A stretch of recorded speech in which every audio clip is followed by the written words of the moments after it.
Porque el saber no tiene límites y la inteligencia no tiene fronteras. Estás escuchando Saber Sin Fin. Continuamos.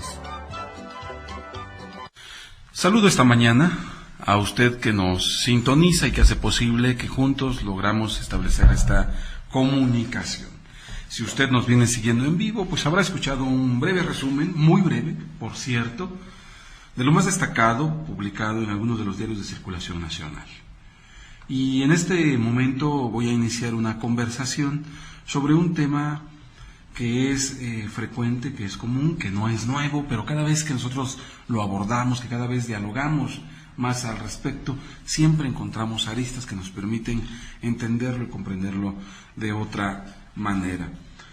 Por ello me es grato saludar en este estudio al licenciado Alberto Romero. Alberto es egresado de la Benemérita Universidad Autónoma de Puebla, de la Facultad de Derecho y Ciencias Sociales, y también es maestro en Derecho Político y Electoral de la UAP. ¿También? Universidad de Washington. La Universidad de Washington, mira. Así es. Bueno. Muy buenos días a todos. ¿Cómo estás? ¿Se escucha? Bastante bien acá, sufriendo los primeros embates del clima. Soy de los primeros damnificados de lo veleidoso de nuestro clima, pero bien, gracias. Oye, es que digo el sol porque a mediodía hace un calor extraño. Si tú estás en la sombra, sientes un poco de frío, pero si estás en el sol, se siente un calor seco, ¿no? Sí, es lo que te iba yo a comentar. No sé si habrás notado, inclusive en mi indumentaria, es una aberración al vestir. Ajá. Un suéter de lana con traje de lino, yo creo que nada que ver, pero tiene uno que prepararse, ¿no? Para lo que viene, te quitas el suéter y ya estás fresco. Y lo que todos nos recomienda, ¿no? O sea, precisamente salir bien abrigados, pero también estar con ropa apropiada para cuando el sol, nuestro señor sol, se le ocurra estar en todo su esplendor, pues no padecer. Yo creo que ahorita los cambios de clima y las enfermedades son más que nada por los cambios bruscos y que no sabemos estar pues predispuestos a esta situación. Muy bien, entonces estoy conversando con el maestro Alberto Romero, egresado de la maestría en Derecho Político y Electoral de la Universidad de Washington. Alberto, vayamos haciendo un recuento. ¿Tú eres poblano? Poblano al 100%. Poblano, nacido, amante, de los que ha vivido casi toda su vida en Puebla.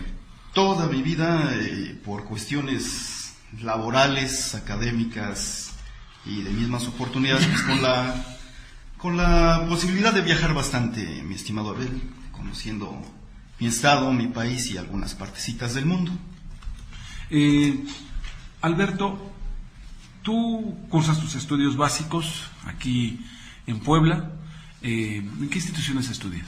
Mi trayectoria académica, aparte de la primaria Gabino Barreda, acá a unas cuantas calles del centro. De ahí seguimos en la secundaria José María Lafragua, preparatoria en la Escuela Enrique Cabrera Barroso, de la UAP. Ajá. Como ya comentaste, Derecho y Ciencias Sociales, por la Facultad de Derecho de la UAP, y la maestría en la Universidad de Washington State, sí, Cascadia College específicamente. Que fue en maestría en Derecho Político y Electoral. ¿Es correcto? Sí. Muy bien. Cursas tus estudios universitarios, que es cuando tenemos la oportunidad de conocernos, como todo joven poblano, ¿no? Con esta iniciativa de tener una licenciatura que te permita afrontar la vida, en fin. Hasta ahí yo recuerdo tu paso en este contacto como amigos, como compañeros de aulas. Después, ¿qué sucede, Alberto?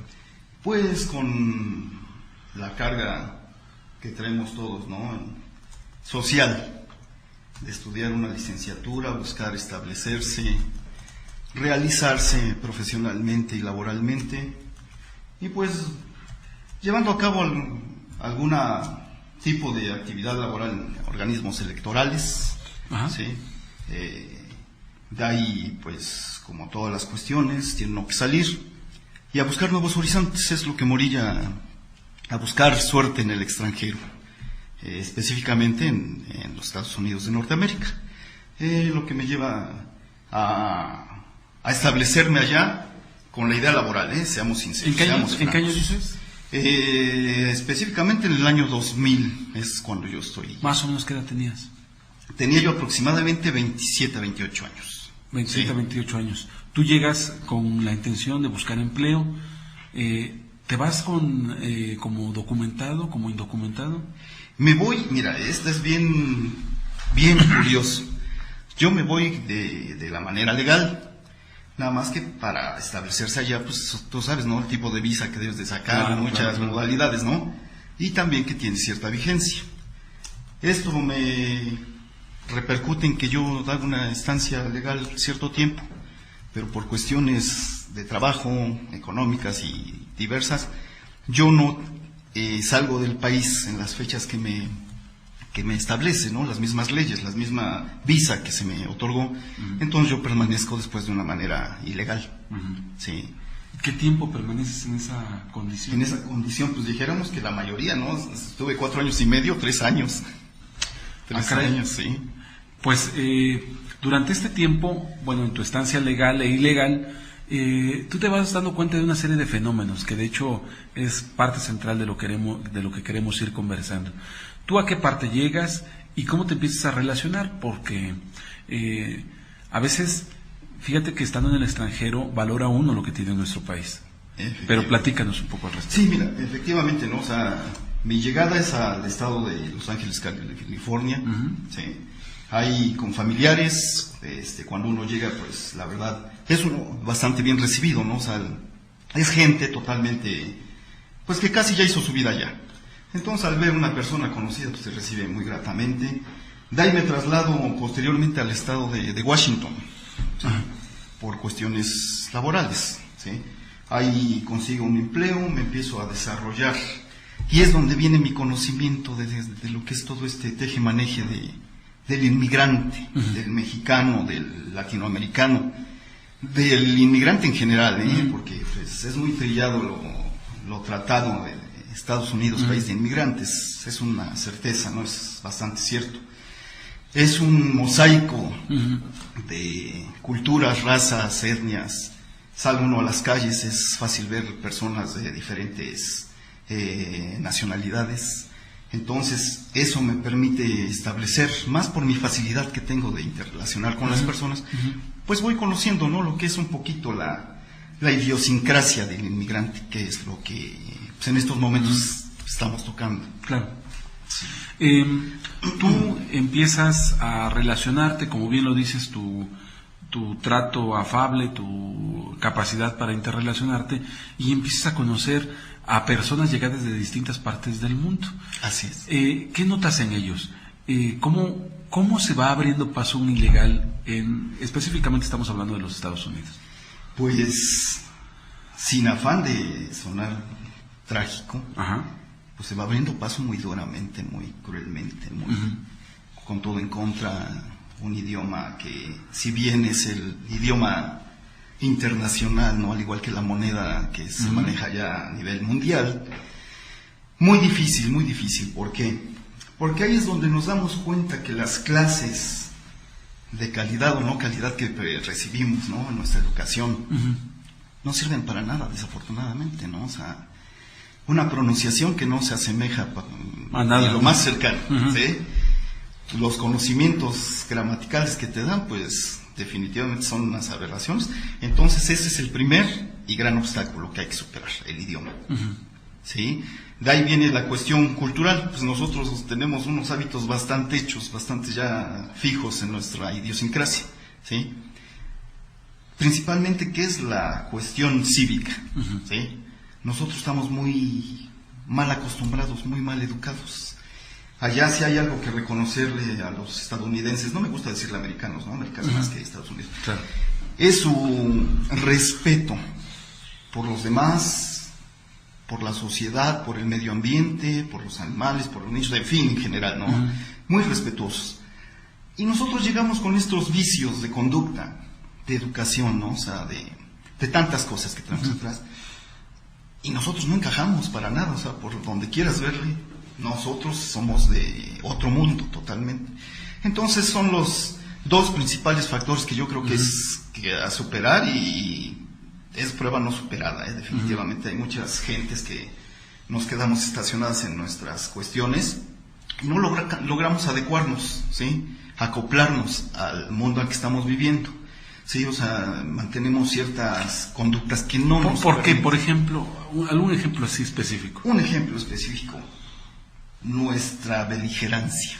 Sí, o sea, somos dados mucho al tener problemas, al tener fricciones, ¿sí? A lo que se da en cualquier lugar, en cualquier trabajo, en cualquier escuela, ¿no? La grilla, el dime, el direte, la plática malintencionada, todo eso que nos va impidiendo a nosotros mismos como mexicanos, como inmigrantes, pues tener un acoplamiento, ¿no? Un encuentro como gentes que llegamos de un mismo lugar, ¿sí?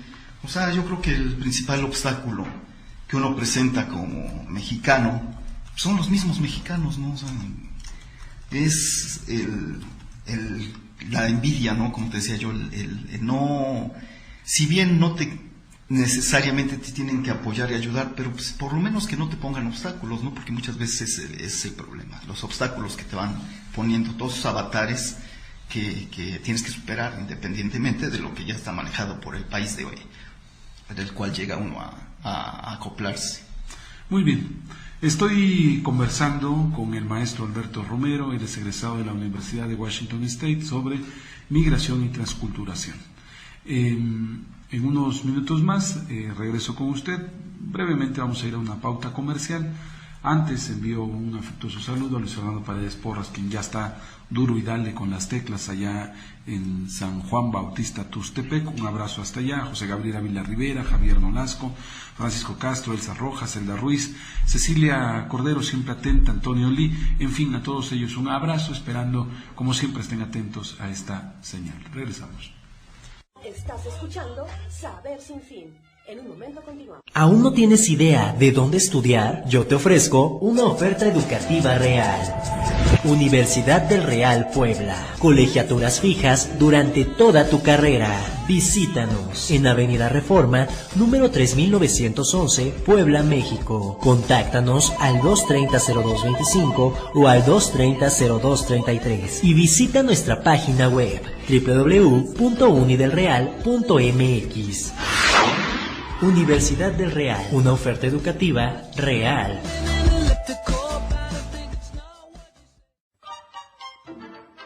Porque el saber no tiene límites y la inteligencia no tiene fronteras.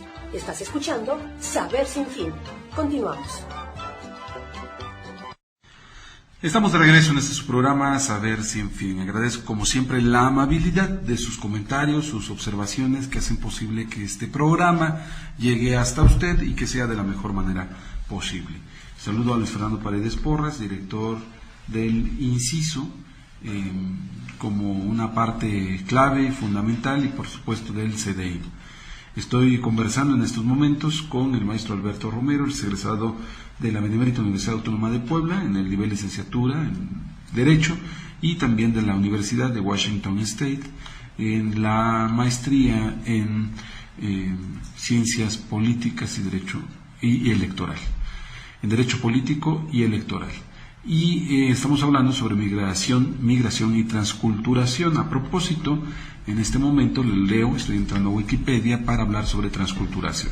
El término transculturación se generó en el terreno de la antropología a partir del año 1940. El concepto lo ideó Fernando Ortiz en Contrapunteo cubano del tabaco y el azúcar, con el fin de clasificar el estudio del contacto cultural entre grupos socioculturales diferentes.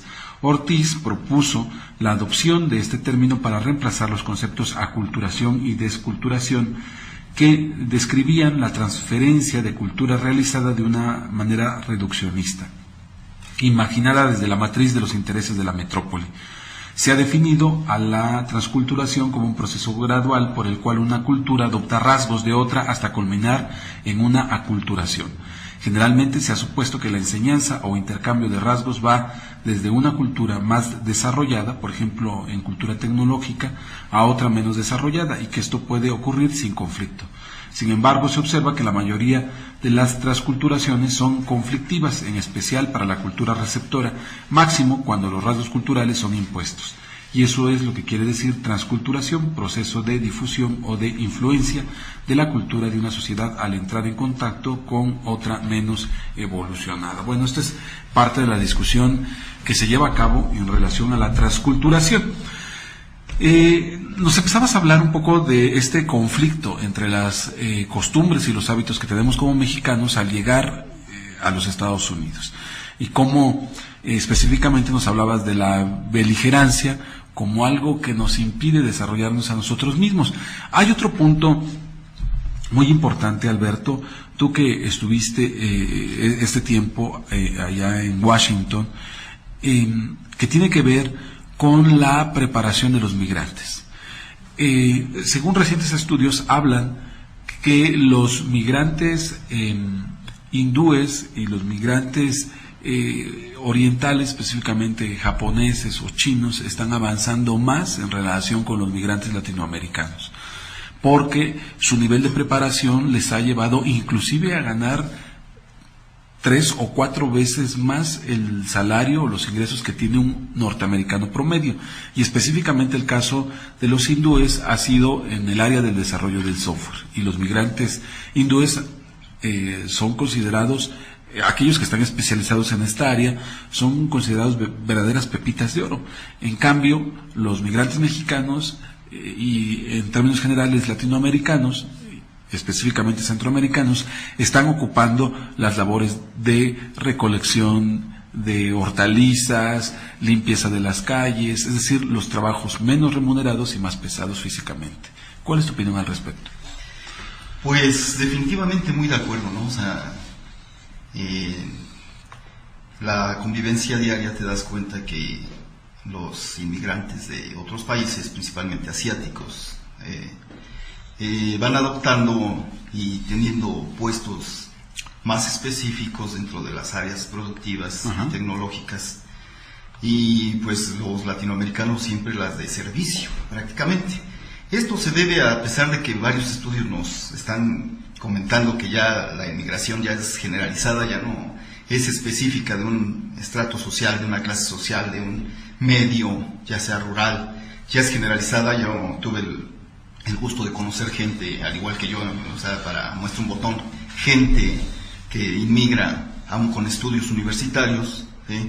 Es otra característica, sí, Alberto, que tradicionalmente en décadas anteriores la migración era de clase media baja hacia abajo, en donde no había preparación profesional universitaria, y ahora cada vez son más los universitarios que están migrando hacia los Estados Unidos. Así es, y hasta de manera ilegal, o sea, sí, claro, en el más puro estilo de mojado, ¿no? Entonces esta situación se da, y a pesar de ello, el nivel del grueso de la población inmigrante mexicana, pues no podemos ser peyorativos, pero es del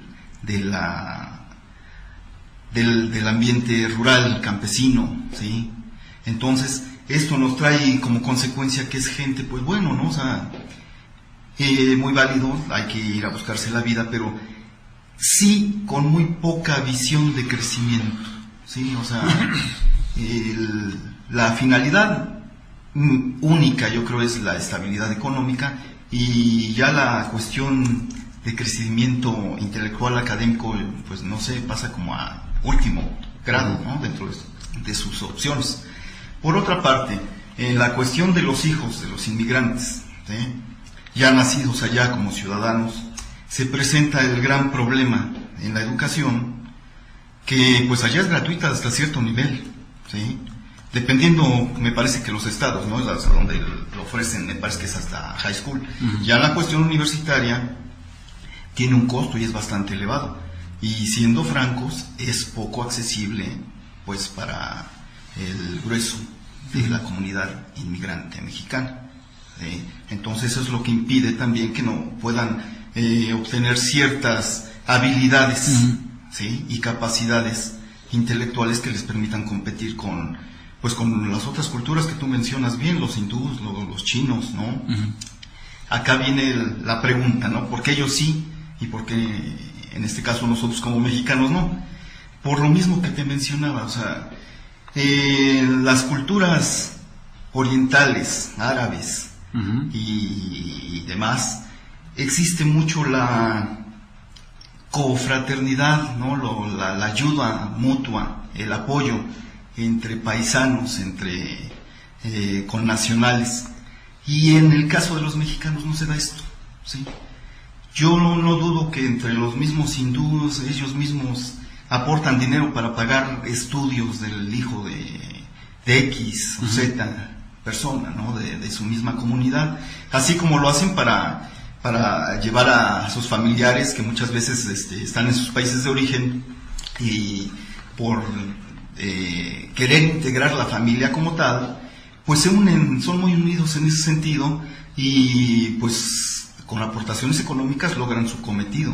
Existe mucho ahí como te digo, la cofraternidad, la ayuda, ¿no? De toda esa cuestión que te digo, en nuestro caso no es muy marcado, no se da. Entonces es parte, yo creo que del resultado que me mencionas. Muy bien. Vayamos a tu caso. Tú llegas en calidad de migrante legal, bueno, de visitante, transcurre un tiempo y ya incurres en la ilegalidad, es decir, estás ilegalmente en los Estados Unidos. Así es. Pero empiezas a estudiar ahí. Sí. ¿Y cómo es que empiezas a estudiar estando en calidad de migrante ilegal? Pues como todo, sabes que el hombre es de circunstancias. Yo acudo a solicitar informes por la cuestión del inglés, ¿sí? Tengo un inglés espantoso, ¿no? Entonces yo acudo a solicitar informes, ¿no? Hay cursos allá, es la educación muy fácil en el sentido de que hay muchas opciones, ¿sí? Como trabajador, como gente que quiere obtener un conocimiento, porque allá cualquier tipo de arte o técnica es certificada, ¿no? Por medio de estudios válidos en escuelas y universidades, ¿no? De prestigio. Entonces yo acudo a esto y pues con el paso del tiempo me voy enterando de que hay posibilidades, hay opciones, hay apoyos y pues bueno, hay que aprovechar, ¿no? O sea, el tiempo y la estancia. Entonces es cuando yo procedo pues, a establecer la inquietud de poder ampliar un poquito más mis conocimientos. Nunca con el afán de poder acceder a un puesto, a un salario, ¿no? más honroso, porque seamos francos, es muy difícil competir en Estados Unidos, es dificilísimo, ¿no? O sea, hay una serie de requisitos que debes de cumplir para que te certifiquen tus estudios. Entonces, la única intención fue de manera bastante personal a mi crecimiento intelectual. Pues, bueno, llegas y empiezas a estudiar, supongo el inglés, que era lo que ibas buscando, pero se abre la oportunidad de estudiar una maestría. Sí. ¿Te validan tus estudios de licenciatura? ¿O cómo está esto? No, mira, o sea, allá los requisitos son muy diferentes. Ajá. Tú presentas tu documentación, tu solicitud y tú estudias tu maestría. No es necesario validar. Se tiene que validar y certificar cuando quieres ejercer, ¿sí? En este caso me parece que para certificar todos esos estudios deben ser en un departamento especializado que se encuentra en Florida, ¿sí? Y normalmente es casi cursar la carrera. Una de las áreas académicas más difíciles de certificar son la medicina. Ahí tienes que cursar la carrera completamente y todavía hacer un curso, serie de trámites, claro, y trasladarse al lugar donde se lleva a cabo la certificación. Me parece que es por Tennessee, algo así, no estoy muy seguro, si no te puedo dar el dato. Entonces te digo, en esa situación es muy difícil competir, o sea, es muy difícil decir, ¿sabes qué? Yo me voy a trabajar de abogado, de doctor, de ingeniero en Estados Unidos, a menos que sea una empresa transnacional que es la que te está llevando, en este caso, ¿no? a ejercer cierto puesto allá, ¿sí? Inclusive, como inmigrante nacido allá, también se les presenta esa dificultad. Ahí sí desconozco a ciencia cierta que se deba, ¿no? O sea, igual y puede ser alguna cuestión marginal, ¿no? De relegar un poco al latino. Puede que sea eso, pero también es muy difícil encontrar puestos de grandes empresas, de grandes consorcios que sean llevados a cabo por latinos. Muy bien, estoy conversando con el maestro Alberto Romero. Él es licenciado por parte de la UAP, de la Benemérita Universidad Autónoma de Puebla, y es egresado de la Universidad de Washington State en la maestría de Derecho Político y Electoral. Estamos conversando sobre migración y transculturación. Le invito a que siga usted con nosotros. Vamos a ir a una pauta muy breve y regreso para continuar con esta conversación. Adelante. Estás escuchando Saber Sin Fin. En un momento continuamos. La Escuela de Posgrados en Educación Integral te ofrece maestrías en docencia universitaria, herramientas de pensamiento multimodal, sociología y dirección de organizaciones. Para más información nos encontramos en 19 Oriente, número 407, Colonia El Carmen, Puebla, México. Teléfono 243-0982 o en nuestra página web www.epei.com.mx. Escuela de Posgrados en Educación Integral. La calidad no se vende con ideas, se demuestra con hechos. Porque el saber no tiene límites y la inteligencia no tiene fronteras. Estás escuchando Saber Sin Fin. Continuamos. Estoy de regreso con usted. Agradezco a Jocelyn Cuellar la amabilidad de esta comunicación. Gracias a Luis Fernando Paredes. Te quería saludar, mi buen Luis Fernando. Espero tengas la oportunidad, en este momento te marco, para que podamos establecer esa comunicación tan grata de la última ocasión, que tu voz pasó muy nítida. Gracias por los comentarios. Nos dicen, sí, es muy difícil desarrollarse en Estados Unidos, pero también en cualquier otra parte del mundo cuando estás fuera de tus país. Gracias, Mitzi, por tu comentario. También nos dicen, saludo al licenciado Albert, no tengo el gusto de conocerlo, pero interesante su charla. Gracias. A Joaquín nos manda una felicitación por el tema que estamos abordando y dice que ojalá sigamos abordando más de estos temas. Alberto, estamos en esta conversación sobre migración y transculturación. ¿Cómo el mexicano ya radicado allá en Estados Unidos se va volviendo cada vez más americano, más norteamericano, más estadounidense, pero no llega a ser estadounidense? Pero llega un momento en que tampoco ya es mexicano completamente, bueno, mexicano de México. Entonces queda en un ambiente en que surge un nuevo, pues una nueva población con elementos mexicanos, pero con elementos norteamericanos. Pero hay cosas que no se pierden. Algo que tú hace un momento nos conversabas fuera del aire y que me gustaría abordaras en este momento. ¿Cómo no? Mira, pues es curioso y lo definiríamos haciendo un parangón, una comparación con el Spanglish, ¿no? Uh-huh. Es un idioma que nace de la mezcla del inglés con el español, ¿no? De palabras que se utilizan que son de origen sajón, uh-huh, pero mexicanizadas también, uh-huh, sajoneadas, uh-huh, si vale la expresión. Pasa lo mismo con la gente, ¿sí? Uh-huh.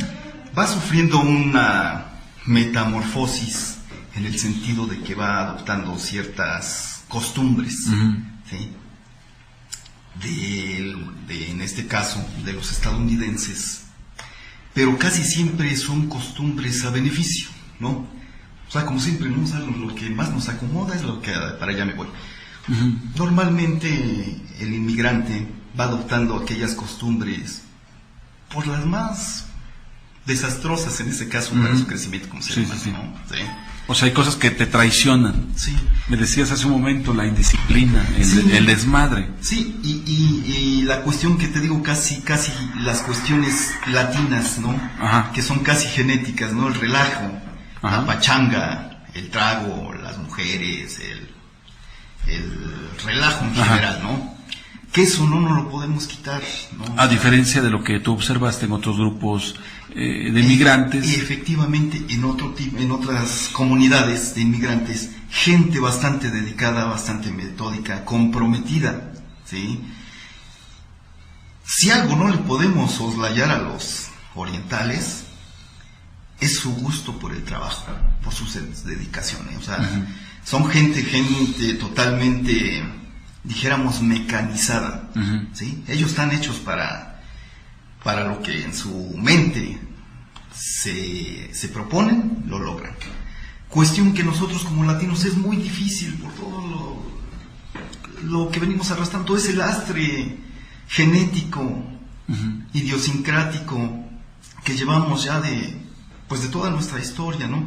¿Qué es lo que les impide también en cierto momento pues despuntar, ¿no? Te decía yo, hijos de inmigrantes ya nacidos allá, con todas las oportunidades de la vida, con todo a su favor, con los documentos principalmente, ¿no? En este caso, ¿no? Claro. Que gente que cuesta muchísimo, ¿no? Sí. Pudiendo obtener el trabajo que quisiera. Son gente que si trabaja cuando quiere, va cuando quiere, se dan el gusto de dejar empleos, se dan el gusto de exigir, se dan el gusto de, si el ambiente laboral, porque allá es muy importante, si el ambiente laboral no les parece, así textualmente se lo dicen al manager y de ahí botan el empleo, ¿sí? Esas cuestiones no se dan con otro tipo de inmigrantes, ¿sí? Es gente en cierto punto estoica, ¿no? Van con una mentalidad y lo logran a base de lo que sea, ¿no? Y con todos los obstáculos que haya de por medio. En este punto es donde yo creo que la transculturación se da, pero en cuestiones, como te decía yo, que dañan, ¿no? O sea, no las que benefician. Porque si bien adoptáramos las costumbres estadounidenses que ellos también tienen muy arraigado de lo que es la superación, ¿sí? La cuestión esta materialista de crear, ¿sí? De emprender, ¿sí? Es muy poco lo que se da. La cuestión en el ámbito mexicano, normalmente la gente que está bien establecida es la que se arriesgó a poner un negocio, un restaurante, un servicio de jardinería, X, de limpieza. Que se atrevió, ¿sí? ¿Sí? Vender tomates, ahí tenemos al rey del tomate, claro. ¿sí? De exportar tortilla, poner sus tiendas mexicanas. Y los demás somos, digo porque yo también llegué a hacerlo, ¿no? Somos nada más mano de obra barata para el estadounidense.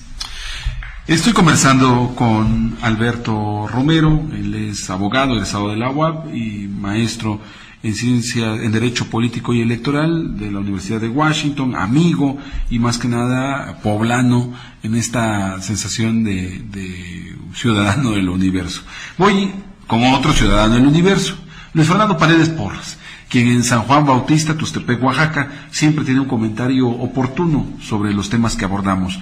Él últimamente ha estado publicando la historia gráfica del inciso. Así es que, aprovechando todo esto, Luis Fernando, te saludo y ¿cuál es tu comentario del día? Muy buen día. Muy buenos días, Abel. Buenos días a nuestro invitado del día de hoy. Pues estoy escuchando este fenómeno y inmediatamente me remito a las manifestaciones en contra y los análisis que al inicio del programa, pues tú estabas haciendo lectura de algunas notas que le siguen la huella al caso de la reforma laboral. Y en un comentario aquí en nuestro noticiero matutino, en días pasados, en el noticiero matutino de televisión en la región, mencionaba que esta reforma laboral nos permite la reflexión en torno a nuestra percepción del trabajo como mexicanos. ¿Para qué trabajamos? ¿Qué significa para nosotros el trabajo? Un acercamiento sociológico, antropológico.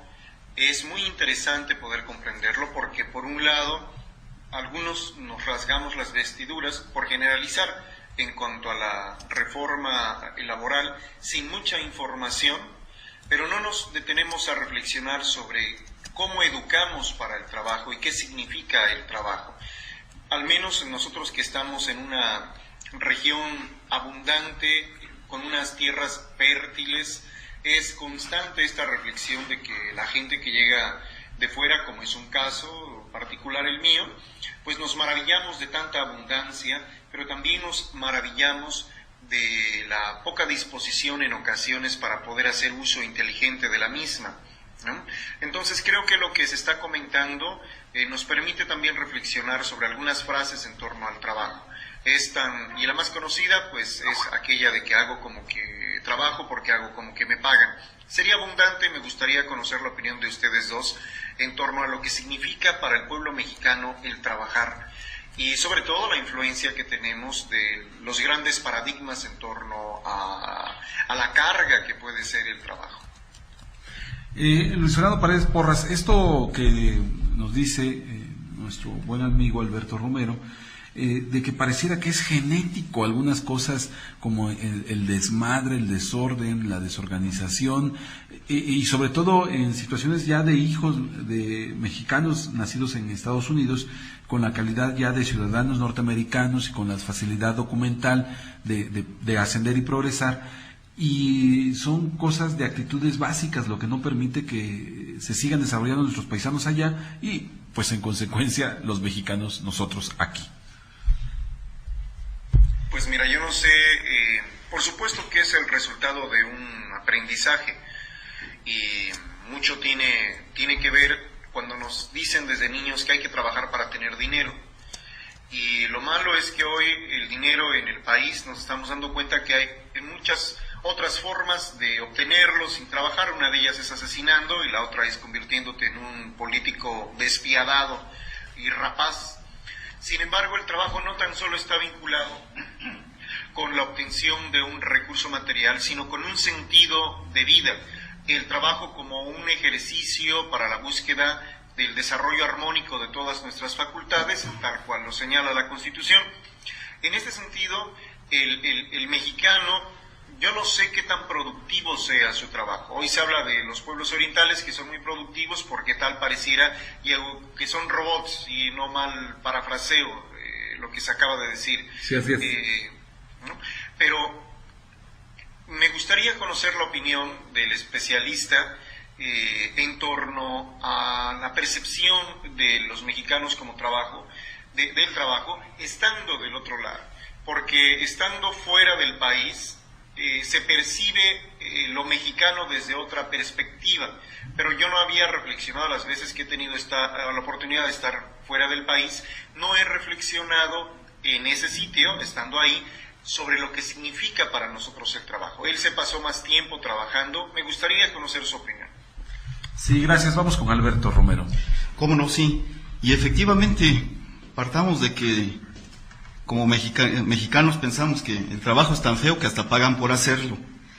Y la cuestión del tema que nos está tocando, de la reforma laboral, que el pago por hora, allá el trabajo lo seguimos viendo igual, ¿eh? Es una carga pesada que se tiene que hacer para sobrevivir, ¿sí? Nada más que con la salvedad que allá sí es bien pagado. ¿Por qué? Allá, cuando yo estuve por esos lugares, el mínimo en el estado era de $6 la hora. O sea que cualquier trabajo ya, el mínimo, sí. 8 horas tienes de trabajo. Normalmente puedes hacer overtime, tiempo extra, ¿sí?